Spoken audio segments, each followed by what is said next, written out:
Hi అండి, అందరికీ నమస్కారం. రాయలసీమ వంటలకు స్వాగతం. ఇవాళ వీడియోలో ఆంధ్ర ఆవకాయ పచ్చడి ఎలా తయారు చేసుకోవాలో చూద్దాం.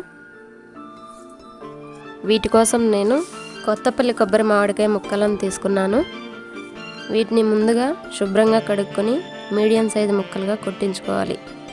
ఈ ముక్కలన్నింటికి టెంక వచ్చేటట్టుగా చూసుకోవాలి. వీటిపై ఒక తెల్లటి పొర ఉంటుంది, దానిని కూడా తీసేయాలి. వీటిని ఒక పొడి క్లాత్ తీసుకుని నీట్గా తుడిచిపెట్టుకోవాలి.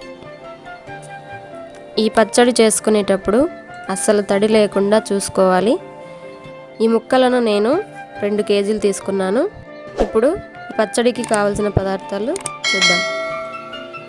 కారం 300 గ్రాములు, కళ్ళుప్పు 500 గ్రాములు, ఆవపిండి 200 గ్రాములు, వెల్లుల్లి రెబ్బలు 150 గ్రాములు, పసుపు 1 టేబుల్ స్పూన్, మెంతులు 1 టేబుల్ స్పూన్, పల్లి నూనె 750 ml.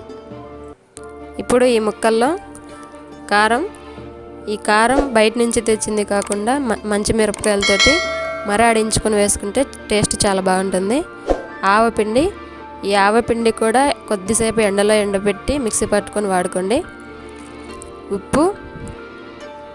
ఈ ఉప్పు కూడా కల్లుప్పు తీసుకొని ఎండలో ఎండబెట్టుకొని మిక్సీ పట్టుకొని వాడుకోండి.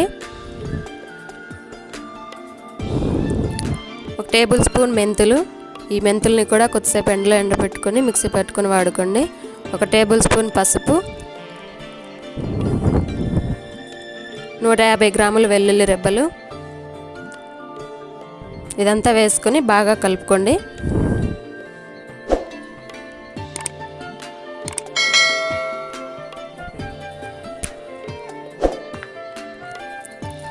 మీరు కలిపేటప్పుడు వాడే బేసిన్ కానీ గరిటె కానీ ఏదైనా తడి లేకుండా చూసుకోండి. తడి తగిలితే ఈ పచ్చడి త్వరగా పాడైపోయే అవకాశం ఉంటుంది. అందుకే తడి లేకోకుండా మ్యాక్సిమం చూసుకోండి.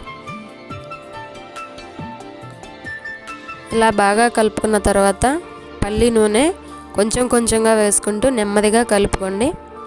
ఆయిల్ ఎక్కువ వేసుకుంటే పచ్చడి లూజ్ అయిపోతుంది, అందుకని కొద్ది కొద్దిగా వేసుకుంటూ కలుపుకోండి. పచ్చడి ఊరిన తర్వాత ఆయిల్ బాగా పైకి తేలుతుంది.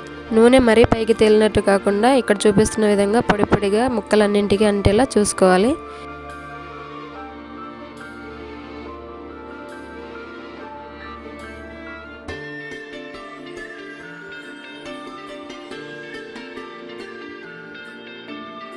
ఇలా కలుపుకున్న వాటిని ఒక కంటైనర్లోకి తీసి పెట్టుకోవాలి.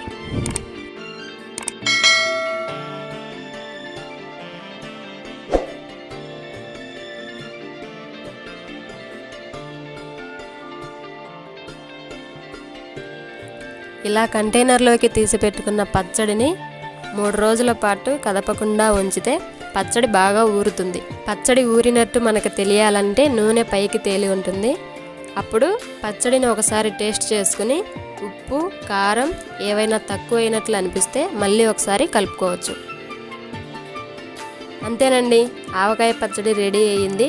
ఈ పచ్చడిని వేడివేడి అన్నంలోకి పప్పు నెయ్యితోటి కలిపి తింటే చాలా చాలా టేస్టీగా ఉంటుంది.